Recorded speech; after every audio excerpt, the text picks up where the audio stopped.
qualidade da democracia. Por José Álvaro Moisés.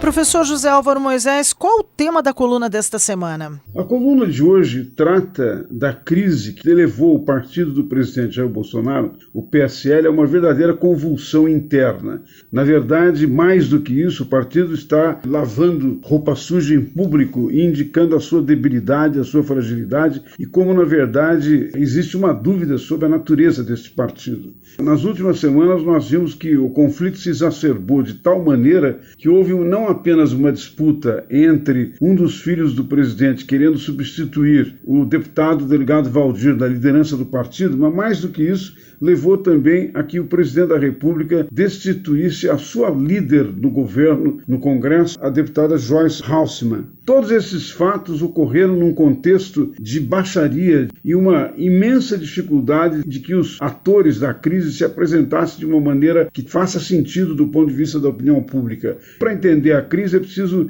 de alguma maneira, voltar à origem. O PSL, antes das eleições de 2018, não era propriamente um partido organizado com uma proposta, com uma identidade claramente definida e com um programa que pudesse ser identificado pelos eleitores. Na verdade, o presidente da República, na sua condição de candidato, se desentendeu com outras siglas e encontrou guarida que foi oferecida pelo presidente Luciano Bivar no PSL para poder disputar a eleição. E foi na base da sua grande votação que elegeu a maior bancada do Congresso Nacional nas eleições de 2018. Mas em nenhum momento houve um cuidado de se estabelecer uma discussão interna, um debate para definir estatutos com clareza, definir prioridades, programa que de alguma maneira oferecesse ao país um projeto da política do que se deseja fazer. Quais as consequências dessa crise do PSL para a democracia? Mesmo uma das teses centrais do presidente Jair Bolsonaro, que é a da crítica da velha política e a apresentação da nova política, em nenhum momento foi empalmada pelo partido. E nós vimos que mesmo na votação de alguns temas extremamente importantes para o presidente da República, como foi a reforma da Previdência e alguns outros temas que foram votados no Congresso Nacional, houve dissidências, nem todos os membros do partido votaram junto com o presidente. Isso dá uma indicação muito clara de uma fragilidade que toma conta dos partidos políticos e de outras instituições da democracia no contexto das lideranças ditas populistas, né, de líderes populistas, como foi o caso de Fernando Collor de Mello no início dos anos 90 no Brasil e agora é o caso do presidente Jair Bolsonaro. Embora exista também experiências de populismo de esquerda, mas no caso nós estamos tratando de situações e de exemplos de populismo conservador, cuja mentalidade é extremamente autoritária e que, num certo sentido, embora não seja um risco imediato para a democracia, coloca exatamente em questão as principais instituições da democracia. No caso do partido do PSL do presidente, um dos aspectos mais importantes a chamar a atenção é que ele faz parte desta imensa fragmentação que caracteriza o sistema partidário no Brasil. Essa fragmentação com um número tão grande de partidos que deriva das facilidades que a legislação eleitoral fornece para que surjam partidos que nem sempre têm grande significação para os eleitores, essa fragilidade e essa fragmentação cria um problema do ponto de vista da governabilidade do país, uma vez que o presidente tem que se referenciar a um número tão grande de partidos que ele não consegue definir claramente qual é a base de apoio para os seus próprios projetos. Isso vem acontecendo com o presidente Jair Bolsonaro, que não teve o cuidado de chamar os membros do partido, estabelecer um diálogo entre as principais posições políticas, definir prioridades, definir um programa e, de alguma maneira, fortalecer o sistema partidário. Na verdade, é o uso da sigla partidária estritamente para manter uma posição de poder. Isso não explica e não define o que o partido pode ser no contexto de uma democracia, de uma sociedade desigual, complexa como é o Brasil, com tantos desafios, dos quais provavelmente o mais importante é a retomada da economia, a criação de empregos e a melhoria da renda dos brasileiros. Nada disso, no entanto, apareceu no horizonte da proposta do PSL. E o conflito atual é mais um conflito de poder do que propriamente uma definição do papel que o partido deseja ter. Convido, portanto, todos os ouvintes a voltar à coluna na próxima terça-feira. Muito obrigado. Eu sou Sandra Capomatto e você ouviu o professor José Álvaro Moisés. A qualidade da democracia. Por José Álvaro Moisés.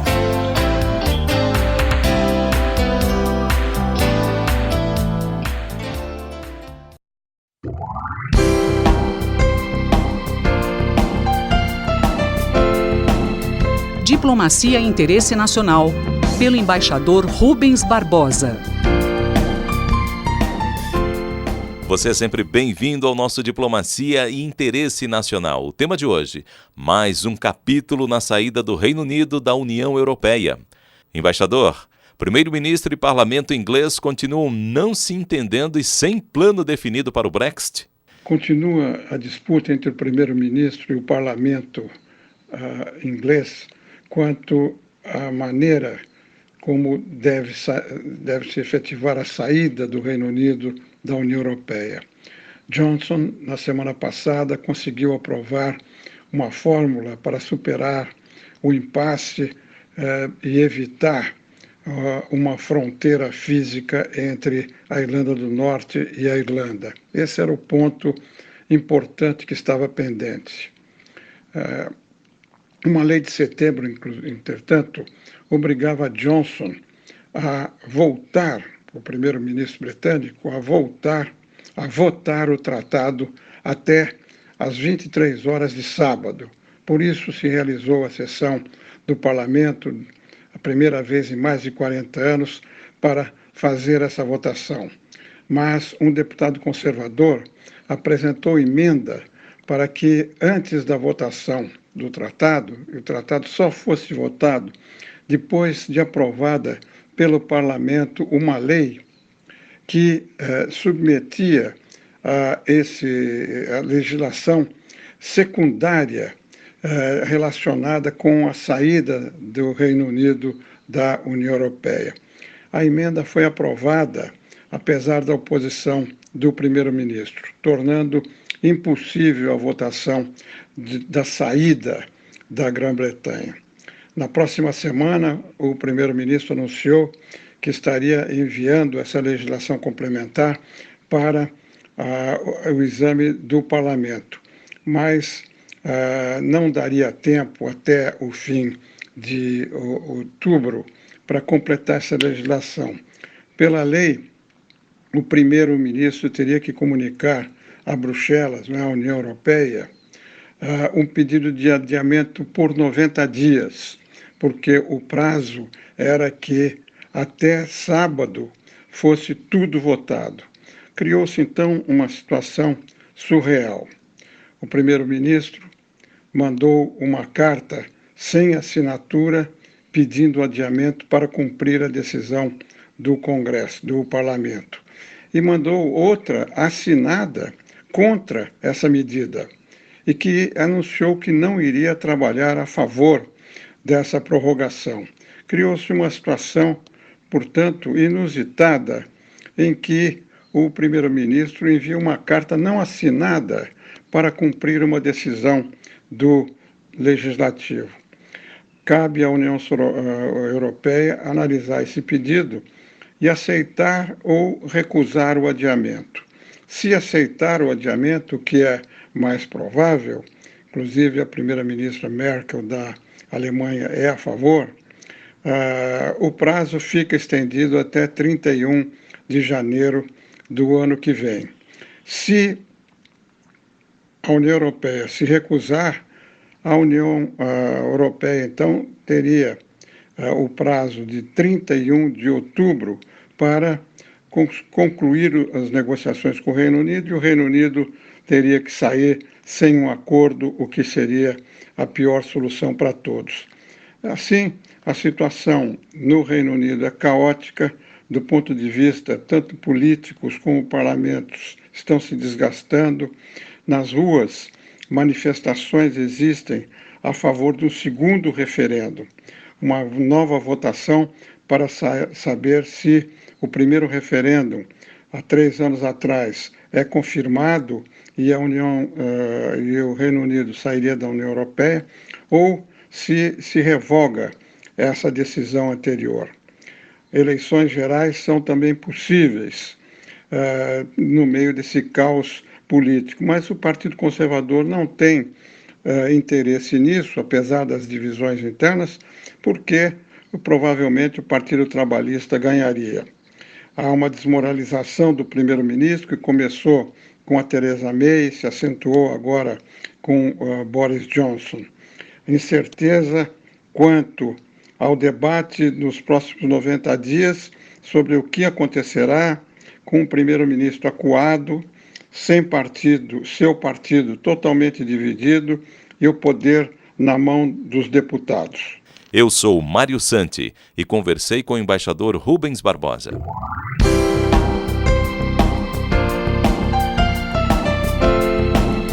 Diplomacia e Interesse Nacional, pelo embaixador Rubens Barbosa.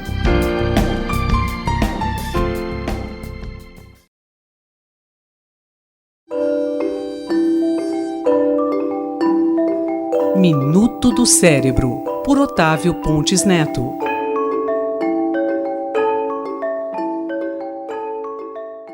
Professor, temos novidades sobre o tratamento do AVC em crianças? O tratamento do AVC isquêmico agudo, que é aquele causado por um entupimento de uma artéria que leva sangue para o cérebro, ele sofreu uma verdadeira revolução nos últimos anos com a terapia de reperfusão, seja com trombolíticos, remédios que dissolvem esse coágulo que está entupindo a artéria após serem injetados na veia, como pelo tratamento endovascular com a trombectomia mecânica, que é um procedimento endovascular em que um pequeno catéter é inserido na artéria da perna, é avançado até a artéria do cérebro e com uma pequena malha de stent ou com um dispositivo de aspiração é possível pescar esse coágulo que está entupindo a artéria do cérebro, Mas, infelizmente, os estudos clínicos que foram feitos para comprovar tanto o tratamento trombolítico como a terapia endovascular, eles foram feitos essencialmente em adultos, Então, existem muito poucos dados ainda sobre o benefício da terapia de reperfusão em pacientes abaixo de 18 anos. Mas, felizmente, essa semana saiu um estudo publicado na revista JAMA Neurology que acompanhou 73 crianças com um quadro de acidente vascular cerebral agudo tratados com o tratamento endovascular, E esse estudo foi realizado em 27 centros europeus e ele mostrou um benefício muito semelhante do tratamento endovascular nas crianças em relação aos adultos. Apesar de não ser uma evidência definitiva, um estudo randomizado, esse estudo sinaliza claramente que a trombectomia mecânica deve ser utilizada em crianças que têm um AVC isquêmico por oclusão de grandes artérias do cérebro, O AVC é raro em crianças? Realmente, o AVC ele pode acontecer em qualquer idade, desde recém-nascidos até idosos, Mas ele é mais comum a partir dos 50 anos de idade, E é raro na criança.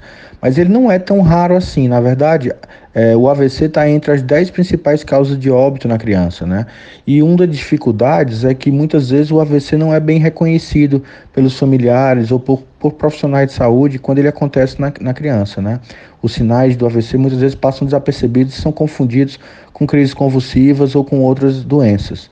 Por isso daí a importância da gente ressaltar que AVC também acontece em criança e que também tem tratamento se o paciente for atendido rapidamente. Eu sou Rosimeire Talamone e nós acabamos de ouvir o professor Otávio Pontes Neto, da Faculdade de Medicina da USP em Ribeirão Preto.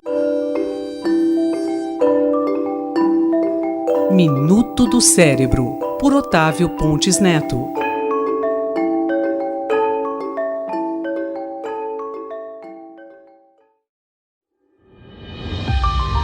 Cotidiano na Metrópole, com o professor Nabil Bonduki. Professor Nabil, essa semana o Bruno Covas, o prefeito de São Paulo, sancionou a lei da anistia das construções. Você acha que isso é positivo para São Paulo? Olha, do ponto de vista do cidadão, porque a maior parte das edificações de São Paulo foram aprovadas ou foram construídas sem planta aprovada e muitas delas não têm habites. Calcula-se que cerca de 750 mil edificações em São Paulo estão nessa situação. Então, podemos dizer que, de uma maneira geral, para o cidadão é positivo, porque hoje muitas pessoas acabam sofrendo acharques, tentativas de suborno por parte de fiscais, por conta de que suas construções não são regulares e estão sujeitas a multa e eventualmente até interdições e outras ações, outras sanções graves por parte da municipalidade. De um ponto de vista geral, isso é positivo, mas é necessário tomar uma série de cuidados que a lei não necessariamente garante. Uma coisa são aquelas construções pequenas, até 150 metros, ou até menores do que isso, que são habitações populares e pessoas que não têm recursos, que construíram ou autoconstruíram as casas. Para essas pessoas, realmente, essa legislação ela é muito positiva.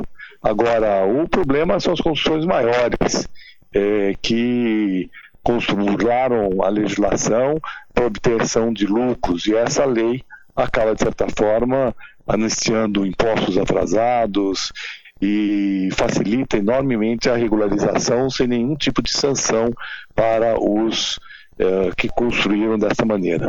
E isso não pode trazer riscos, como eventuais acidentes, como que aconteceu em Fortaleza na última semana? Olha, realmente uma situação como essa de Fortaleza pode acontecer sim em São Paulo, porque a maior parte das construções em São Paulo foi construída sem um projeto aprovado, sem o habite, e efetivamente isso é um problema sério. Não é que a regularização vai gerar eventualmente um desastre, ele poderia acontecer sem a regularização, da mesma maneira.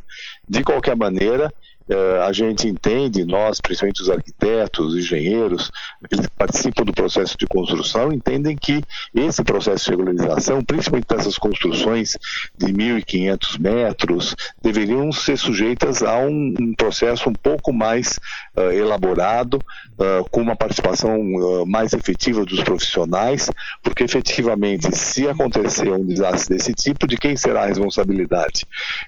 De um profissional que apenas assinou as peças gráficas, como é o que é pedido, mas que não é responsável pela construção, é a prefeitura que autorizou a regularização, é o proprietário, que é o proprietário do imóvel, de quem vai ser a responsabilidade se eventualmente vidas forem perdidas num desabamento como esse que aconteceu agora em Fortaleza.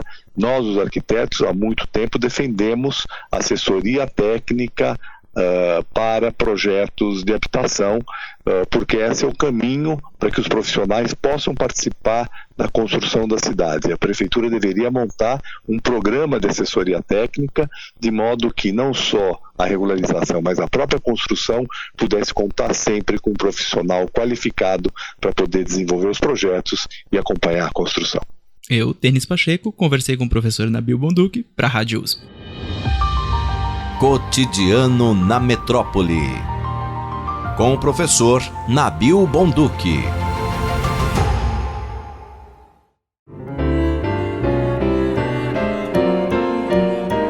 Doutor Bartô e os Doutores da Saúde, com João Paulo Lotufo.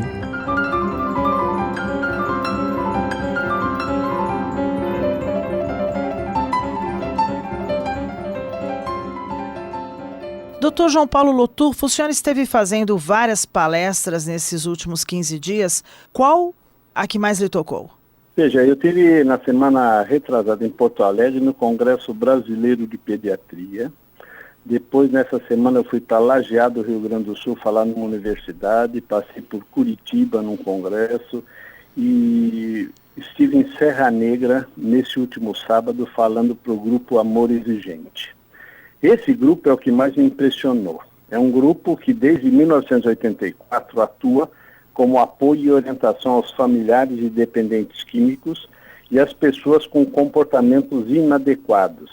Através de um programa de autoajuda, o Amor Exigente desenvolve preceitos para a reorganização familiar, sensibilizando as pessoas e levando-as a perceber a necessidade de mudar o rumo de suas vidas a partir de si mesmas, proporcionando equilíbrio e melhor qualidade de vida. Eles falam o seguinte: vamos torná-las cada vez melhor.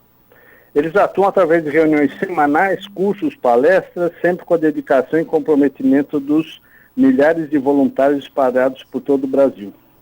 Já estão na Argentina e também no Uruguai. Eu acho que aqui deve ter uns 550 grupos de Amor Exigente espalhados pelo Brasil. Eles expandiram seus programas fazendo a prevenção, semelhante ao que a gente faz com o programa Dr. Bartô, sobre a sobriedade que destina-se especialmente às pessoas em processo de recuperação pelo uso e abuso de álcool e drogas, Eles têm o Amor Exigentinho, que é uma proposta voltada para o público infanto-juvenil, que é justamente o que faz o projeto do Dr. Bartô, e também tem o Sempre é Tempo, focado nos adultos da terceira idade.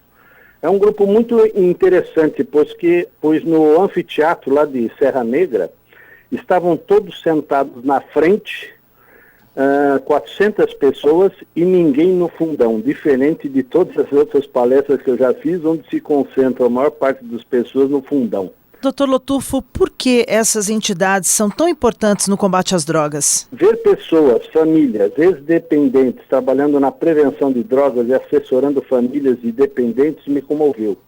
Um dos tópicos da eficácia do projeto Dr. Bartô é a ação social, e isso esse grupo é especialista. Então, erguer as mangas, partir para a ação, para o abraço é fundamental para a recuperação e para alcançarmos a prevenção.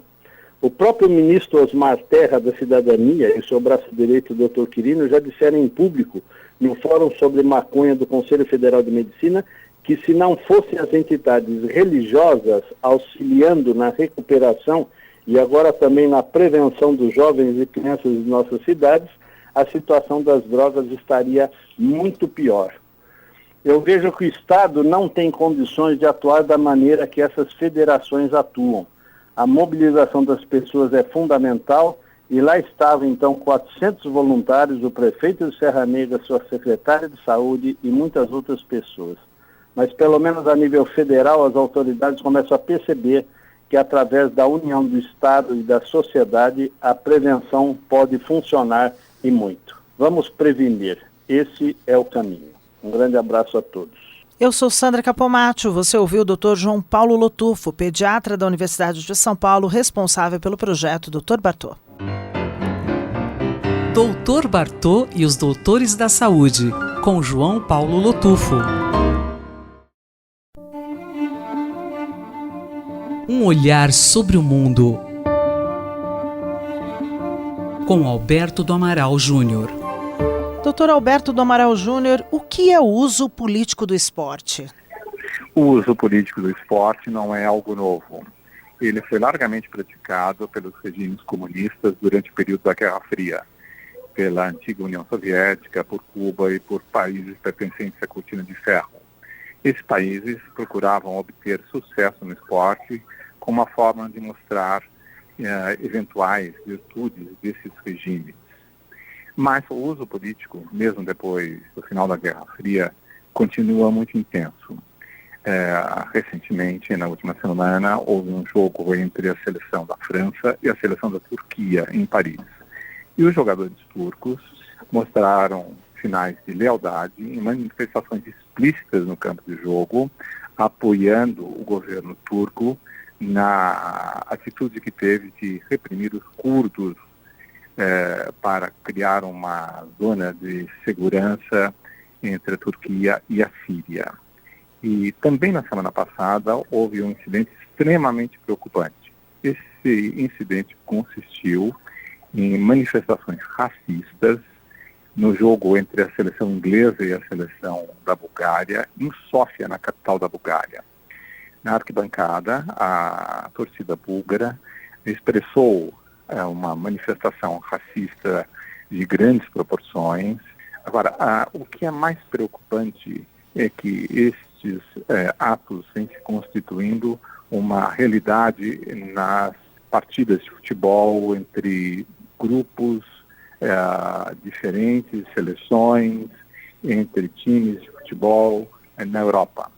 E ele é sinal de um fenômeno mais amplo, o crescimento da extrema-direita na Europa, de caráter xenófobo, de caráter racista e de caráter neonazista.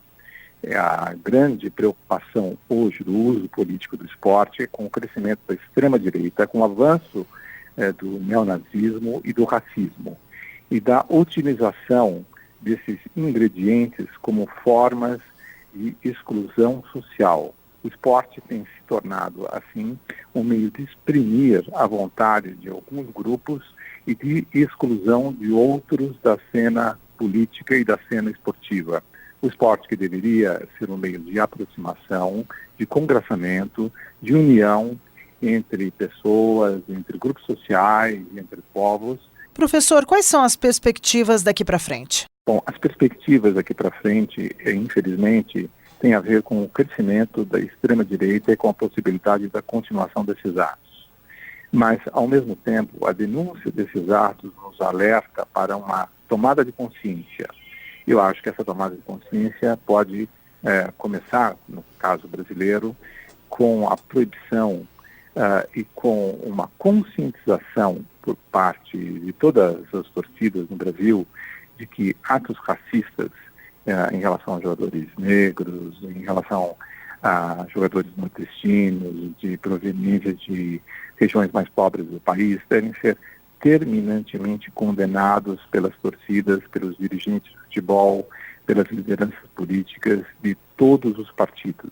Mas é importante que haja uma conscientização de que esses atos atentam contra o caráter esportivo, contra o espírito esportivo de congraçamento e de união, não transformar o esporte numa guerra, mas apenas num ato no qual os indivíduos expressam as suas qualidades físicas, os indivíduos podem participar de uma forma saudável de um meio de diversão e de um meio de aperfeiçoar as suas aptidões físicas e mentais. A nossa atitude social deve ser, portanto, uma atitude que transcende o campo esportivo para evitar a polarização já existente na sociedade brasileira e evitar que essa polarização ganhe uma dimensão que ultrapassa a dimensão civilizacional e procura destruir com valores arduamente conquistados ao longo do tempo. Eu sou Sandra Capomatto, você ouviu o professor de Direito Internacional, Dr. Alberto do Amaral Júnior, da Faculdade de Direito da Universidade de São Paulo. Um olhar sobre o mundo com Alberto do Amaral Júnior.